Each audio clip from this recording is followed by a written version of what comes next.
সংসদের দক্ষিণ প্লাজায় যে জুলাই ডিক্লারেশন, জুলাই ঘোষণা পেশ করেছিলেন, আমরা লেভেল প্লেইং ফিল্ডের ক্ষেত্রে যে রক্ষা করা হয়নি, গোপনীয়তা রক্ষা করে জুলাই ঘোষণার মধ্যে একটি বিশেষ মহলের চিন্তায় এই জুলাই ঘোষণার ড্রাফট করে সেখানে গণ আকাঙ্ক্ষার বিপরীত অনেক কিছু সম্পৃক্ত করা হয়েছিল। সংশোধন করতে বলেছি, তার 25 নম্বর অনুচ্ছেদে বলা হয়েছিল এর পরবর্তী সরকার এসে সংবিধানে এই সংস্কার এবং জুলাই সনদ বাস্তবায়ন করবে। এটা গণ আকাঙ্ক্ষা নয়।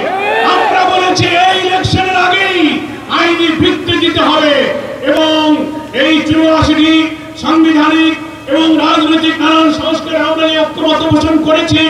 আরো 20টির মধ্যে প্রায় 8টি নোট অফ ডিসেন্ট যারা দিয়েছেন, বাকি যে আমরা একমত হয়েছি এই সংস্কারের বিষয়গুলোকে জুলাই সনদে অন্তর্ভুক্ত করে এটাকে কনস্টিটিউশন অর্ডার, সংবিধান আদেশ দিয়ে এবং গণভোটের মাধ্যমে নির্বাচনের আগেই আইনি ভিত্তি দিতে হবে।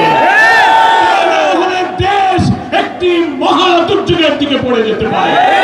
সাথে নিবেদন করে দিও, আপনি এই দক্ষিণ প্লাজা জাতীয় সংসদে জুলাই ঘোষণার দিনেও লিখিত অঙ্গীকার করেছেন যে আমরা বিদ্যমান রাষ্ট্র কাঠামোকে সব জায়গায় সংস্কার করব।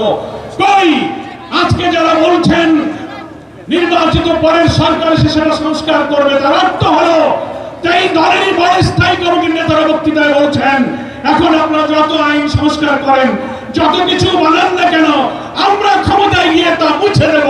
এখনই তাই যদি বলতে পারে তো আগামীতে কারা ক্ষমতায় যাবে আমরা জানি না, কিন্তু তাদের ইচ্ছার মধ্যে কিন্তু অভিসন্ধি আছে।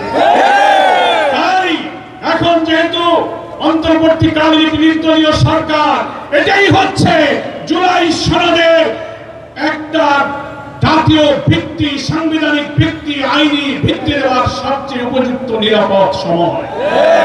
সেজন্য কোনো দল বাহানা না করে আমরা ঐক্যমত্য কমিশনকে এবং সরকারকে, যেহেতু সরকার প্রধানই হচ্ছে ঐক্যমত্য কমিশনের প্রধান, আপনি সকলকে ডাকুন, কোন সংকট তৈরি না করে আপনি কনস্টিটিউশন অর্ডারের মধ্য দিয়ে, একটা রেফারেন্ডামের মধ্য দিয়ে এখনো সময় আছে, আপনি ইলেকশন এই সনদের ভিত্তিতে নির্বাচন করুন।